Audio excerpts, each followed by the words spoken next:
High friends, welcome to யாஷிகர். நம்மளோட விஜய் டிவியில் ரொம்பவே சூப்பராக போயிட்டுருக்க பாண்டியன் ஸ்டோர்ஸ் டிஆர்பியில் நல்ல ஒரு டெவலப்மெண்ட்டை காமிச்சிட்ருக்காங்க ரீசெண்டான டேஸில். இதை முதல்லையே செஞ்சுருக்கலாமேம்மா அப்படிங்கிற மாதிரி தான் இருந்துச்சு. இன்றைக்கி ப்ரமோ நல்லா இருந்தது.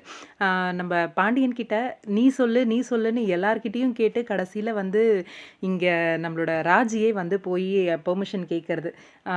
டியூஷன் வந்து நடத்தணும், ஒரு பொண்ணு அதோட சொந்த காலில் நிற்கணும், அதுதான் உங்களுக்கும் பெருமைன்னு நான் நினைக்கிறேன் மாமா அப்படிங்கிற மாதிரி டைரெக்டாக வந்து பேசின உடனே பாண்டியனோட அந்த தாட் ப்ராசஸ், அதாவது இங்கே ராஜி என்ன நினைக்கிறா, என்ன ஃபீல் பண்ணுறா அப்படிங்கிறத இங்கே பாண்டியனும் வந்து புரிஞ்சுக்கிட்டாரு.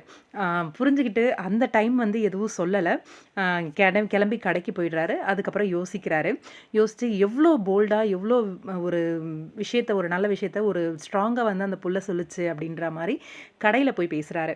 அதுக்கப்புறம் வீட்டுக்கு வந்த உடனே ராஜியை கூப்பிட்டு, நீ சொன்னது எனக்கு ரொம்ப பிடிச்சிருந்ததுமா, நீ டியூஷன் எடு, நீ நடத்து, அந்த பொம்பளை பிள்ளைன்னா அவள் சொந்த காலில் நிற்கணும் அப்படின்னு பெர்மிஷன் கொடுத்துட்டாரு.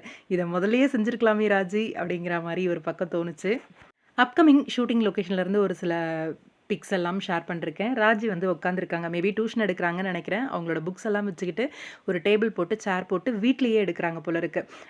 சுற்றி கீழே பசங்கள்லாம் இருப்பாங்க அப்படின்னு நினைக்கிறேன். குழலியும் வந்திருக்காங்க அந்த இடத்துக்கு. குழலி வந்து எதுவும் பிரச்சனை பண்ணாமல் இருந்தால் சரி. கண்டிப்பாக பிரச்சனை பண்ணுவாங்க. கச்சமுச்சன்னு என்ன வீட்டில் இப்படி கூட்டத்தை சேர்த்துக்கிட்டு என்ன பண்ணிக்கிட்டு இருக்கா அப்படிங்கிற மாதிரி கேட்கறதுக்கு வாய்ப்பு இருக்குது. ஆனால் இந்த இடத்துல பாண்டியனே பெர்மிஷன் கொடுத்ததுனால பாண்டியன் வந்து இதுக்கு மேலே நம்மளோட ராஜிக்கு வந்து சப்போர்ட்டிவாக இருப்பார். பாப்போம், வெயிட் பண்ணி. அப்கமிங் காமெடியான எபிசோட்ஸ் எல்லாமும் நிறைய இருக்குது அப்படிங்கிற மாதிரி குழலி கேரக்டர் பண்ணவங்க வந்து சொல்லியிருக்காங்க.